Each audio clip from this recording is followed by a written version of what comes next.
नमस्कार, आप देख रहे हैं गांव सवेरा। मैं हूं आपके साथ गर्वित और मेरे साथ है मंजू।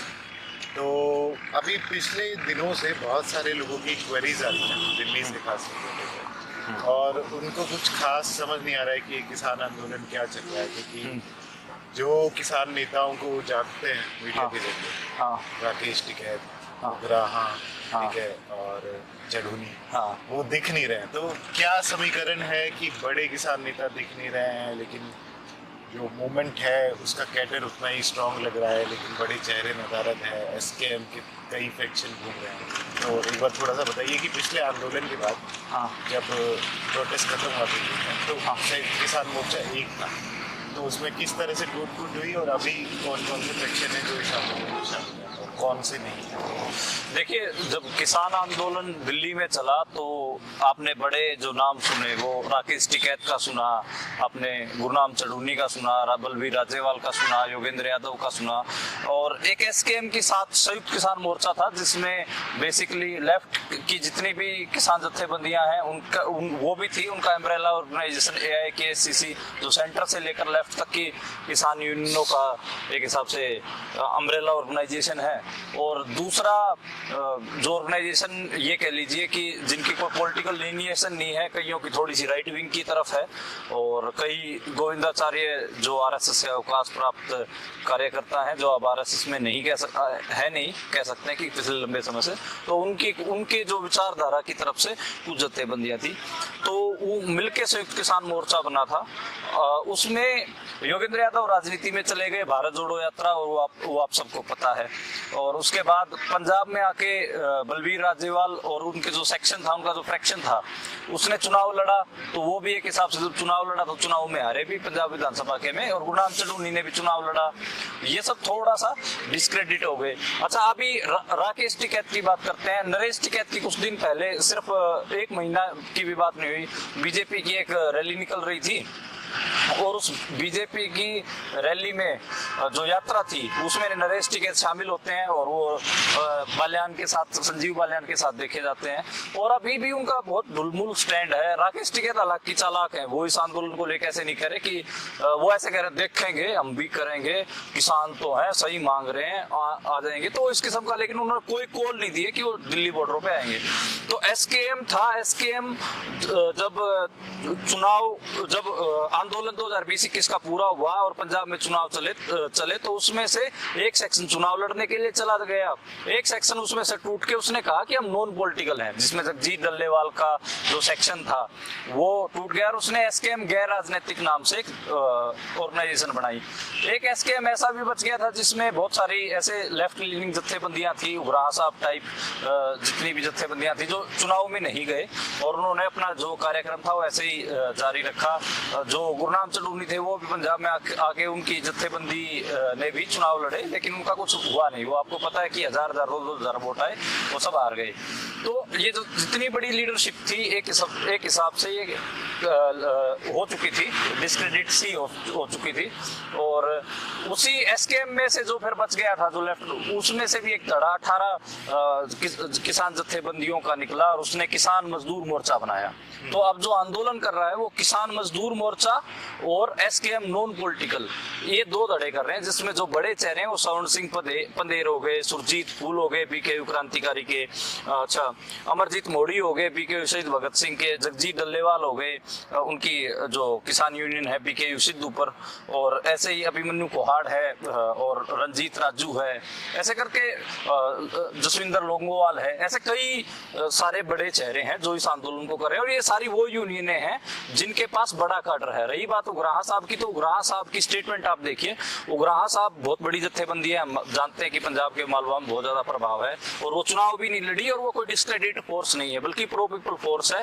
लोग जानते हैं कि वो लोगों के लिए लड़ते हैं, लेकिन उनका थोड़ा सा ये होता है कि वो थोड़ा सोच विचार करके फैसले लेते हैं। जैसे पिछला आंदोलन हुआ, उसमें भी वो 2 दिन बाद गए थे और किसान जत्थेबंदियों से, और उन्होंने मतलब वो थोड़ा सोच, क्योंकि बड़ी जत्थेबंदी है तो सोच विचार के चलते। तो अब भी उन्होंने यही कहा कि हम दिल्ली जाएंगे, लेकिन फरवरी के आखिरी में, अभी हम नहीं जाएंगे। अच्छा, तो इसमें एक जो बात हो रही थी कि कुछ ऐसी जत्थेबंदियां हैं जो हाँ, अभी तक इसमें नहीं आई है, हाँ, लेकिन ऐसी खबरें चल रही हैं कि वो आने को तैयार बैठे हुए हैं। हाँ, सपोर्ट एक्सटेंड कर दिया है। Support extend मंजीत राय ने, जो दोअब्बा किसान यूनियन है, उसने अभी पीछे किसानों को लंगर खिलाया और वो उनके साथ ही चल पड़े हैं।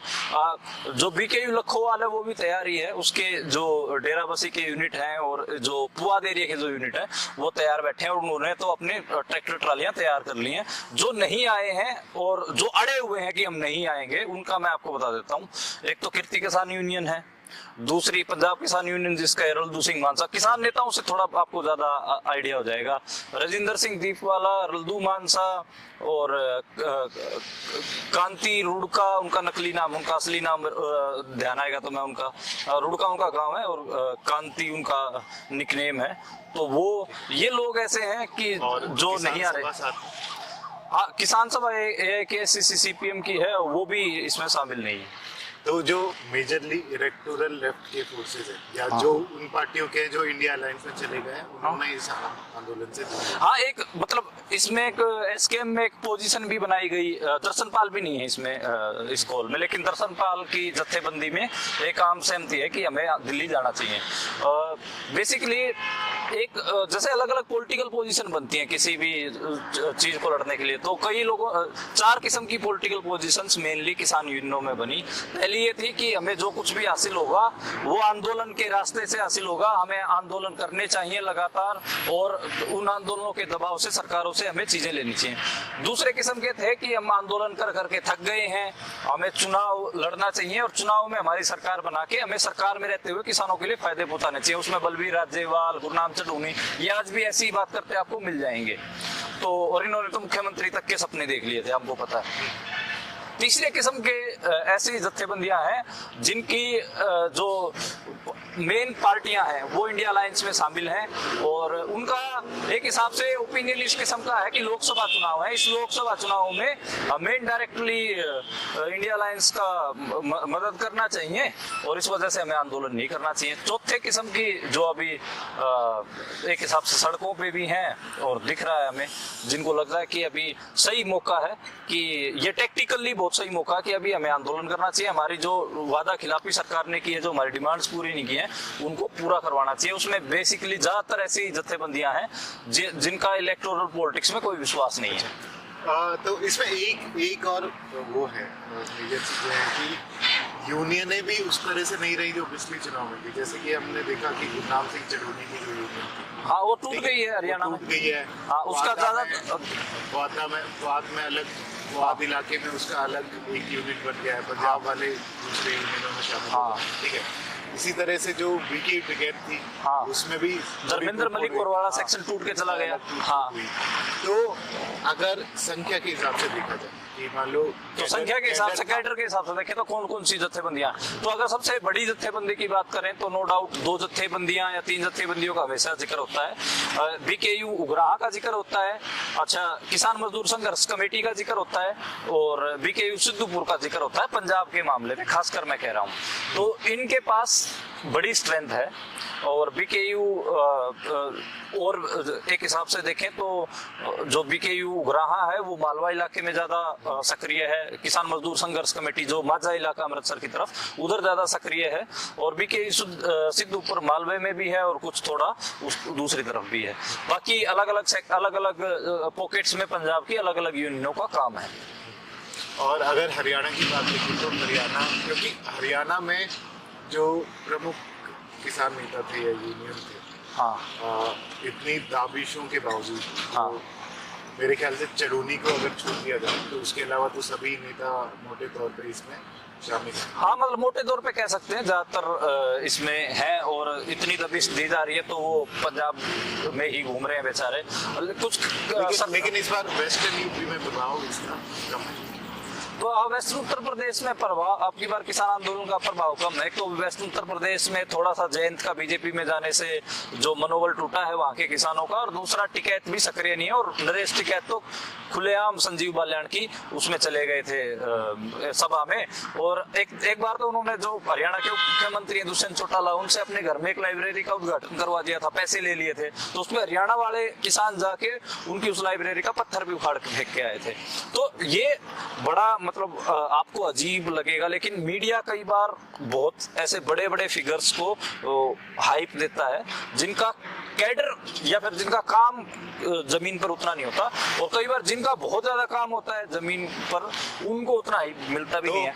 तो इसका मतलब ये है कि अगर इसी वजह से आने वाले दिनों में हाँ। मुकेश टिकैत या गुरनाम सिंह चरूरी इस आंदोलन के खिलाफ टीवी चैनलों पे बोलते हुए दिखाई करें, गुरनाम चढ़ूनी बोल देंगे। उसका रीजन ये है कि गुरनाम चढ़ूनी को पॉलिटिकल सेंस मेरे को लगता है कि थोड़ी कम है, लेकिन राकेश टिकैत नहीं बोलेंगे। नरेश टिकैत बोलते हैं। हाँ, नरेश टिकैत बोल देंगे, राकेश टिकैत नहीं बोलेंगे। सरप्राइज नहीं होना चाहिए, नहीं सरप्राइज नहीं होना चाहिए। और गुरनाम चढ़ूनी का तो जो बयान अभी चल भी रहा होगा वो आपको पता ही है कि वो क्या बयान चल रहा है। इवन यहाँ से भी, पंजाब से भी कुछ किसान यूनियन है जो उल्टा सीधा बयानबाजी कर सकते हैं। देखिए, इसमें करीब 80% किसान यूनियन इसमें शामिल होकर आंदोलन कर रही हैं। 20% के आसपास किसान यूनियन है जो इसमें भागीदार नहीं है। 210 के आसपास किसान यूनियन अब आंदोलित हैं, मान के चलिए।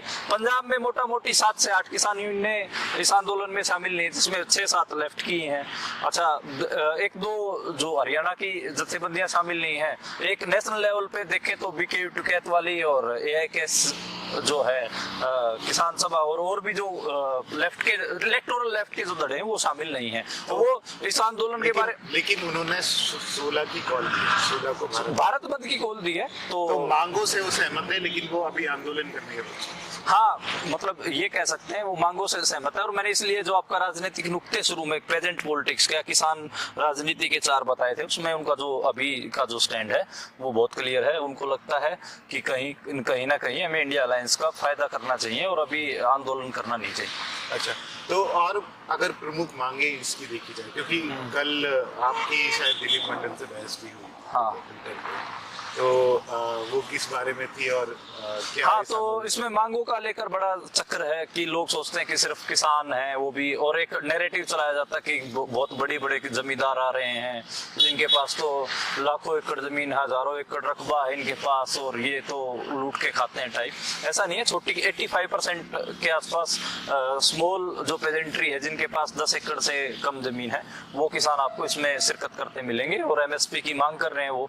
और उसमें और भी लखीमपुर खीरी के न्याय की मांग हो या फिर कर्जा मुक्ति की मांग हो, और एक मजदूरों की मांग भी है। मजदूरों की मांग क्या है कि आप हमको पता है कि देहात में जो मजदूर होते हैं उनको इतना रोजगार नहीं मिल पाता, इसलिए मनरेगा भी बनाई गई थी। मनरेगा में 100 दिन का काम मिलता, 100 दिन का भी हालांकि पूरा नहीं मिलता, उसमें जो दिहाड़ी है वो भी 300 रुपए के आसपास है, वो भी बहुत कम है। तो इस आंदोलन की डिमांड ये भी है कि मनरेगा मजदूरों को 200 दिन की दिहाड़ी और करीबन 700 रुपए प्रति दिहाड़ी, यानी कि जो 300 रुपए उनको दिन की दिहाड़ी मिलती है उसको 700 रुपए दिहाड़ी, ये भी इस आंदोलन की मांग है। और इसमें इस मांग को पुश करने में जो भूमिका निभाई है वो KMM किसान मजदूर मोर्चा, जो लेफ्ट की जत्थेबंदी, नॉन इलेक्टोरल लेफ्ट की जो जत्थेबंदियां हैं जो जिन्होंने ये बनाया, KMM जो SKM से थोड़ा अलग होके और इस SKM नॉन पॉलिटिकल के साथ आके जिन्होंने आंदोलन खड़ा किया है। और ऐसी भी कुछ यूनियंस थी पिछले बार भी जो इस आंदोलन में जो SKM के भी अगेंस्ट थी, SKM से बाहर थी, ठीक है, जैसे VM सिंह थे या एक BK भानु टाइप के कुछ थे, तो वो इससे बाहर है। वो अभी भी नहीं आ रहे हैं। मतलब ऐसा तो बहुत सारे फ्रैक्शंस हैं अलग अलग, बहुत सारे यूनियंस हैं अलग अलग। जैसे VM सिंह है, VM सिंह इसलिए डिस्क्रेडिटेड हो गए थे क्योंकि 26 जनवरी को जब सारा कुछ हुआ तो वो एकदम ऐसे रो के भाग गए एक्टिंग करके कि ये सब नहीं होना चाहिए था, ये तो देश के खिलाफ साजिश, ऐसे ड्रामा करके भाग गए। कोई देश के खिलाफ साजिश नहीं थी, किसान थे, किसानों की एस्पिरेशंस थी। और एक तंत्र की परेड हुई 26 जनवरी को, एक गण की परेड हुई, तो गण की परेड में किसानों ने भाग लिया। क्या इसमें इतना ड्रामा करने की जरूरत थी? तो वो डिस्क्रेडिट हो गए। तो डिस्क्रेडिट इस करके, और भानु गुट है वो तो उसी टाइम पे किसानों के अगेंस्ट काम कर रहा था, तो वो चक्कर है इसमें। मतलब मोटा मोटा जो उस किसान आंदोलन में लोग थे 2021 में, उसमें 80% किसान हैं अभी इसी में। अच्छा, और कार्डर थोड़ा ज्यादा बड़ा दिख रहा है क्योंकि किसान यूनियनों का काम हरियाणा पंजाब में ज्यादा हुआ है, तो इस करके आपको उतना ही बड़ा आंदोलन दिख रहा है। ठीक है। और एक चीज और है कि अगर जैसे आज शाम को मीटिंग है किसान नेता सरकार के बीच में, तो अगर ऐसा होता है कि सहमति नहीं बन पाती है और बड़े नेताओं को अगर अरेस्ट कर लिया जाए हाँ। इस तरह की कोई परिस्थिति बनती है तो क्या आपको लगता है कि आंदोलन जारी रहना है? हाँ, आंदोलन जारी रहेगा। उसका रीजन ये है कि देखो, जो डेमोक्रेटिक जत्थेबंदियां होती हैं उसमें लेयर ऑफ लीडरशिप होती है। वो सिर्फ एक कल्ट के ऊपर नहीं खड़ी होती कि कोई एक कल्ट है, एक आदमी है, उसके ऊपर सारा तामझाम खड़ा है। नहीं, उसमें प्रॉपर डिस्ट्रिक्ट लेवल की जत्थेबंदी होती है, कमेटियां होती है, गांव तक की कमेटियां बनी होती है, गांव तक के प्रधान, और उसके ऊपर फिर तहसील लेवल के, और उसके बाद जिला लेवल के, फिर स्टेट लेवल की कमेटी। तो ये डेमोक्रेटिक ऑर्गेनाइजेशन है, फार्म ऑर्गेनाइजेशन से। कोई ऐसा नहीं है कि कोई पॉलिटिकल पार्टी नहीं होती है जैसे जैन चौधरी कल्ट और उसके इर्द गिर्द RLD के जो चमचा टाइप लोग सारे इकट्ठा हो रखे हैं, वैसा मामला नहीं है। यहाँ पे प्रॉपर डेमोक्रेटिक ऑर्गेनाइजेशन है। एक आदमी अगर वो गिरफ्तार होता है या फिर वो कहीं बाहर जाता है तो उससे सारी जत्थेबंदी नहीं बिखरती, उससे वो जत्थेबंदी काम करती रहती है। तो ये फर्क होता है। ये बेसिकली, अच्छा, यूनाइटेड फ्रंट की बात हो तो ये सारे लोग, जब बहुत सारे अलग अलग धड़े, पॉलिटिकल धड़े कह लो या फिर पॉलिटिकल धड़े ना भी कहें, तो हम जो आंदोलन करने वाले लोग हैं, जब वो सारे इकट्ठा होते हैं तो यूनाइटेड फ्रंट बनता है और उससे ये आंदोलन चलते हैं। तो सब डेमोक्रेटिक प्रोसेस है जो पहले भी बनते गए हैं। एक इसमें एक बात और, पिछली बार जब STM बनी थी तो उसमें काफी नेता थे जो आपस में एक दूसरे पर कीचड़ उठा रहे थे। हाँ। ठीक है, जो एक को एजेंट बता रहे थे या दूसरे को एजेंट बता रहे थे। हाँ। तो इस बार जो कम से कम जिन संस्थाओं ने ये कॉल दिया है, जिन ऑर्गेनाइजेशंस, तो उनके अंदर किस तरह का कोऑर्डिनेशन है, और क्या इस तरह की बात दिखेगी कि कल को ये लोग भी आपस में एक दूसरे को? देखो, यूनाइटेड फ्रंट में ये होता है कि आप एक दूसरे की पोजीशन से सहमत और असहमत होते हैं। उसी में ही नेता एक दूसरे के ऊपर कहते हैं कि ये देखो, ये ढीली काल दे रहा है, ये गांधीवादी तरीका अपना रहा है, या फिर ये हमारे नौजवानों को एक गलत रास्ते पे झोंक रहा है। इस किस्म की नोक झोंक होती है और क्रेडिट वार भी होता है, वो सब चलता है। लेकिन उससे ओवरऑल जो एक खूबसूरती होती है, वो एक खूबसूरती यूनाइटेड फ्रंट की होती है कि जो अंडरस्टैंडिंग होती है, जो लड़ने की वो होती है, वो इशू बेस होती है कि इशू पे आपकी सहमति है ना, और इश्यू आपकी सहमति भी वहां तक होती है कि इश्यू रिजोल्व करवा के जाना है। ठीक है, तो वो जो आगे की टेक्टिकल लड़ाइयां होती हैं या क्रेडिट वॉर होता है, वो सब रिजोल्व होता रहता है। और वो नहीं होगा तो वो मिर्च मसाला और किसान भी कैसे एंटरटेन होंगे, बोर हो जाएंगे धरनों पे। चलिए मनदीप, धन्यवाद जी। आप लोगों के सवालों के जवाब अच्छे से। जी, शुक्रिया।